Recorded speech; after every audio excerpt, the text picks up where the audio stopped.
Hello students, I hope you all are well. আজকে আমাদের topic হবে সাবজেক্ট ভার্ব অ্যাগ্রিমেন্ট। কিন্তু সাবজেক্ট ভার্ব অ্যাগ্রিমেন্ট শেখার আগে আমাদেরকে একটু ফাইনাইট আর ইনফাইনাইট ভার্বস, যেমন যেটাকে আর এক কথায় ইনফিনিটিভ বলা হয়, এর বিষয়ে একটু খেয়াল করে নিতে হবে। আমরা এখানে দুটো সেন্টেন্সের এক্সাম্পল নেব, কেমন? তো প্রথম সেন্টেন্সটা নেওয়া যায়, আমরা ভার্বটা নেবো একই verb. Let us start with the verb go. Go মানে যাওয়া, ঠিক আছে?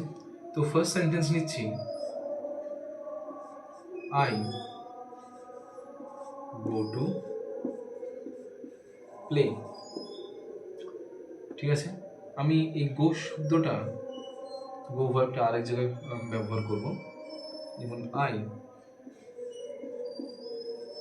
Like to go to play.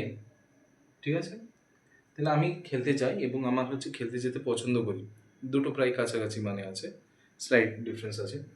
এখন আমার ফাইনাইট ভার্ব আর ইনফাইনাইট ভার্ব বুঝবো কী করে? তো দুটো জায়গায় গোটা হচ্ছে মার্ক করে রাখি। In the first case let us change the subject. সাবজেক্টটাকে আমরা চেঞ্জ করে দিলাম, আইটা তো ফার্স্ট পার্সনের subject, let us change it to I জায়গায় প্লুরাল করে দিই। উই ভার্বে কোনো পরিবর্তন আছে? No, we go to play, এটা একই থাকবে। যদি উই এর জায়গায় আমি যদি হি করে দিই, তখন কি আর গো থাকবে? না, তখন ভুল হয়ে যাবে। যদি আমরা গো বলি, তখন আমাদেরকে ব্যবহার করতে হবে ES, he goes to play. কেমন? তখন হয়ে যাবে কি, he goes to play. Suppose let us use the word she. Subject আবার চেঞ্জ করে থার্ড পার্সন সিঙ্গুলার শি বসাচ্ছি, শির সাথেও শি গোজ টু প্লে। তারপরে পরের সাবজেক্ট বসাই it, again third person singular subject, it goes to play. ঠিক আছে, থার্ড পার্সন প্লুরাল সাবজেক্ট বসালে কি হবে? দে। আবার দে গোজ টু প্লে, এটা ভুল হবে, সেক্ষেত্রে কি হয়ে যাবে? They go to play. ঠিক আছে, আবার আমি সাবজেক্ট পুনরায় মানে next let me use second person. তো সেকেন্ড পার্সন হচ্ছে কি, you, whether it is singular or plural. তো ইউ গো টু প্লে যদি সিঙ্গুলার হয়, আর আমি যদি প্লুরাল সেন্সে নেই ইউটা, then also you go to play. কেমন? তাহলে এখানে কি দেখছি, এই যে ভার্বটা আছে এটা ওয়েদার ইট উইল বি গো নাকি গোজ হবে, এস কিংবা ইএস অ্যাড হচ্ছে কিনা, এটা কিসের উপরে নির্ভর করছে? This is dependent on the subject. Dependent মানে কি, নির্ভর করছে, তাহলে এটা হচ্ছে সম্পূর্ণভাবে সাবজেক্টের উপরে নির্ভর করছে। যে সাবজেক্টের কি কি বিষয়? সাবজেক্টের নাম্বার অ্যান্ড পার্সন। ঠিক আছে, নাম্বার এবং পার্সন। কেননা যতক্ষণ ছিল ফার্স্ট পার্সন ছিল আই উই, তখনও কোনো পরিবর্তন হয়নি, গো থেকে গিয়েছে। যখন সেকেন্ড পার্সন আসলো, ইউ আসলো, যেমন এখানে যেটা লেখা আছে ইউ যখন আসছে, তখনও কোনো রকম পরিবর্তন নেই। বাট যেই কিনা থার্ড পার্সন অ্যান্ড সিঙ্গুলার চলে এসছে, তখন কিন্তু এখানে পরিবর্তন ছিল, গোটা গোজ হয়ে গিয়েছিল। তাই তো, তাহলে আমরা দেখছি যে এই ভার্বটা এই ক্ষেত্রে it is completely dependent on the number and person of the subject it is referring to, or it is it is referring to। তাহলে ইজ ইট নট, আমার কোশ্চেন হলো, এটা কি আবদ্ধ নয় কোনো না কোনো সেন্সে? Is it not confined or limited in its action or in its form, as we can say, by the number and person of the subject? Yes, since it is limited by the number and person of the subject, so let us write it here. Verb is limited by the number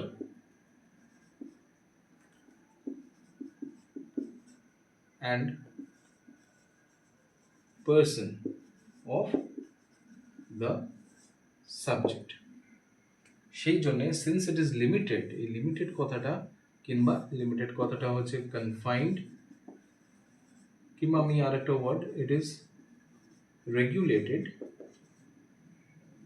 by the number and person of the subject. সেই জন্য এই confined কিংবা লিমিটেডের আরেক কথায় একটা synonym হলো finite.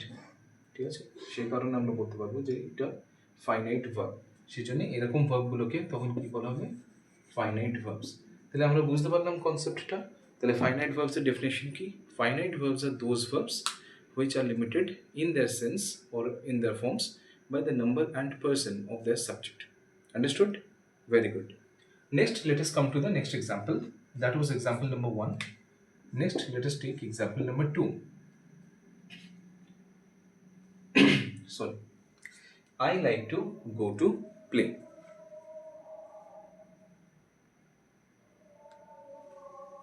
I like to go to play. I like to go to play বলতে কি আমি খেলতে যেতে পছন্দ করি। তো এখানে আমরা দেখছি যে লাইক কথাটা যেটা আছে, আই এর জায়গায় সাবজেক্ট চেঞ্জ করতে থাকি। আই এর is first person singular. I have used we, first person plural. We like to go to play. কোনো পরিবর্তন নেই। এখানে কোনো পরিবর্তন হচ্ছে কি? হচ্ছে না। এখানে কোনো, এটাও একটা ভার্ব, এটাও একটা ভার্ব। নেক্সট হচ্ছে let us put you. You like to go to play. No change in verb 1 or verb 2. Next, let us use third person singular. He. He যে ইউজ করছি তখন verb 1 কিন্তু একটা s যোগ হয়ে যাচ্ছে। ঠিক আছে? তাহলে he likes to go to play. Verb 2 no change. If I use she, third person singular again, she likes to go to play. তাহলে change in verb 1 but not in verb 2. If I put third person singular it likes to go to play. So it, again change in verb 1. So suppose change, but V2 remains the same, no change. If I use third person plural they, তাহলে they likes to goes to play এটা হয় না, সেক্ষেত্রে কি হয়ে যাবে? They like to go to play. Again change হয়ে যাচ্ছে, আবার পুনরায় সেই এতে ফিরে যাচ্ছে, বাট V2 তে কোনো রকম প্রভাব পড়ছে না। দের জায়গায় তুমি একটা নাম নিয়ে নাও, ঠিক আছে? যেমন রাহুল। তাহলে রাহুল এখানে কি হয়ে যাবে তখন? Likes to go to play. কিংবা মনে করো মাই ফ্রেন্ডস, তখন আর লাইকস থাকবে না, আবার লাইক হয়ে যাচ্ছে। মাই friends like to go to play. তাহলে আমরা দেখছি যে যেই কিনা আমি মানে সাবজেক্টটা চেঞ্জ করছি, specially in terms of number and person of the subject, সেই তখন কি হচ্ছে আমার কিন্তু তার প্রভাব ডাইরেক্ট সাথে সাথে এই ভার্বের উপরে কিন্তু প্রভাব পড়ছে। ঠিক আছে? তাহলে এই ভার্বটা কি এর নাম্বার, সাবজেক্টের নাম্বার এবং পার্সন দিয়ে লিমিটেড না, কিংবা এফেক্টেড না? অবশ্যই affected. So we will V1 is acting as a finite verb just from like the above example. তাহলে V1 টা কি হয়ে গেল এখানে? এটা কি হিসেবে কাজ করছে? এটা হচ্ছে ফাইনাইট ভার্ব হিসেবে কাজ করছে। ঠিক আছে? And coming to the example of V2 তে দেখলাম কোনো রকম কিন্তু আশ্চর্যভাবে কোনো রকম প্রভাব পড়েনি।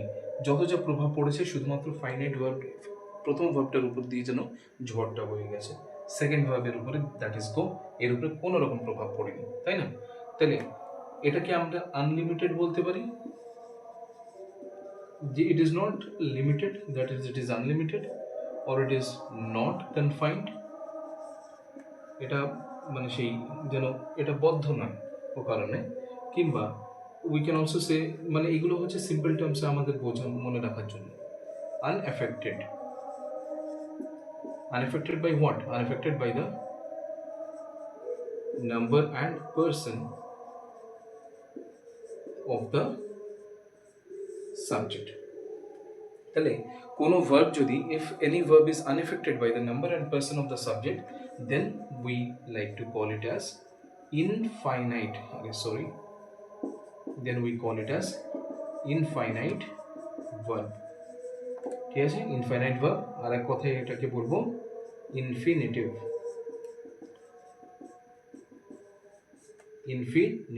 ঠিক আছে?